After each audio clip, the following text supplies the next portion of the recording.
Welcome again, friends, to a short video on my self-help series. I use this dry erase board to bring out the points, and hopefully by seeing them and reading them, following along with me, some of these things will stick in your mind. So most of us have spent years just trying to make it through the day. And so we're going to be shifting out of survival mode. So when we're just trying to make it through the day, and that prolongs day after day, week after week, we get in a survival mode. When life becomes overwhelming, it could be trauma or drama. It could be a loss of some kind. It could be stress over something, work, family, health, illness, watching someone else's illness. All of these things put us in a survival mode. It becomes so normal that we don't even recognize it anymore. So the first point in shifting out of survival mode, I want to concentrate on recognize the signs. So the signs, you might be in survival mode if your body is tense. How about your shoulders? Tight, high up, your thoughts racing, going from one thing to another, faster and faster, or even going blank, going completely blank, can't even think of anything because you're thinking of so many things at once and it just is overwhelming you. And even in a safe place, you might feel on edge. Your eyes might be darting around, you may be shaking. These are all survival modes. So do you catch yourself bracing for something bad to happen, even when nothing's happening? See, the anticipation, the fear of the future. You're exhausted, emotionally or physically, no matter how much you rest. Those are all signs of being in a survival mode. So let's move on to point number 2, which is show yourself some compassion. Remember, we want to shift out of survival mode. Show yourself compassion. You're not broken. You're not lazy. You're not too much, regardless of who tells you what or whatever you're telling yourself. You are not lazy and you are not too much. Your body and mind have done exactly what they needed to do to survive. And that takes strength.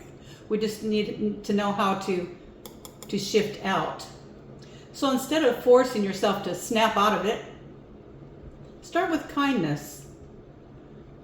Maybe place a hand on your chest and say, and you can say it out loud to yourself if you want, if you feel comfortable doing that, I don't have to stay in survival mode.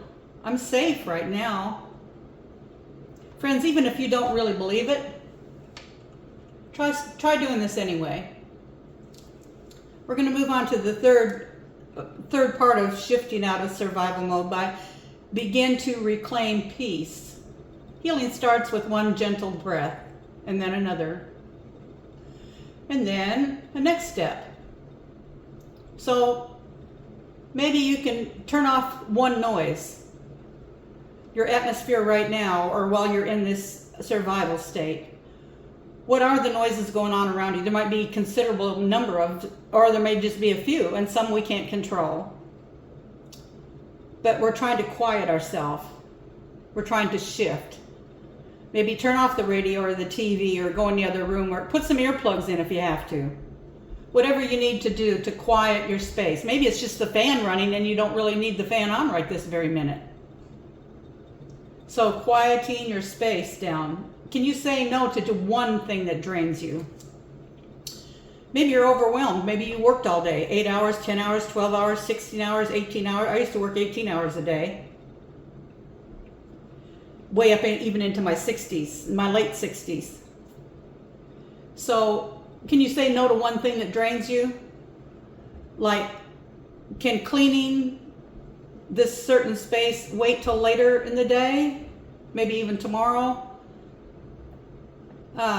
Could doing the laundry, I don't know, you know the things that you do in your life. Can one thing be put off to a little later in the day, or even to the next day or the next week? Does it have to be done while you're trying to shift out of survival? Maybe you could delegate. Maybe you could delegate something to somebody else. Say, look, I'm feeling this and that particular way. Would you mind doing this or that for me? Or there's another thing you can do. Showing yourself compassion. And that's doing one thing that makes you feel calm, even just for a moment. Now, what might that be? Well, depending. Wash your face with warm water. Apply lotion. Hum. Get in the bubble bath. Take a walk. Pet your animal, your pet, whatever pet you have, bird or whatever, cat or dog, or I've had such a variety in my life. I'd take all day to name them off. But anyway, anything that makes you feel calm. Some things that make me feel calm is reorganizing my cupboards and closets, which I do regularly. But anyway, it takes my mind off of whatever this is that has got me in this survival mode.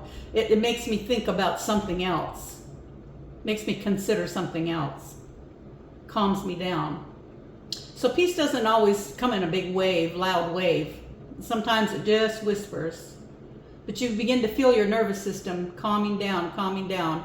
And you're allowed to move from this survival mode into thriving. And you don't have to do it all at once. You're already doing beautifully just by beginning. So friends, remember to do these things. Remember to breathe. What do I mean? I mean intentionally. Everybody breathes. Can't help herself, right? Relax somehow, whatever that means for you. Even if you got a lot that you're supposed to be doing right this minute, if you're in survival mode, chances are pretty good you may make a mistake. You may get short with somebody that you don't want to get short with, speaking to or acting.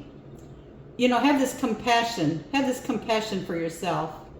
Recognize that you're trying to survive here. Do something nice for yourself.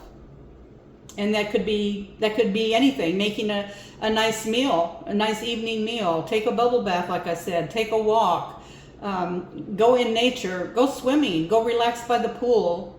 Sunbathe. Whatever that works for you. Friends, I hope that this has been some benefit for you. I'm sure that it'll benefit somebody. And so, friends, if you are trying to shift out of your survival mode and you have something that you're dealing with that you could use some input, somebody to vent to, my email is TranquilEarthVibes@gmail.com. In my description, you'll find it.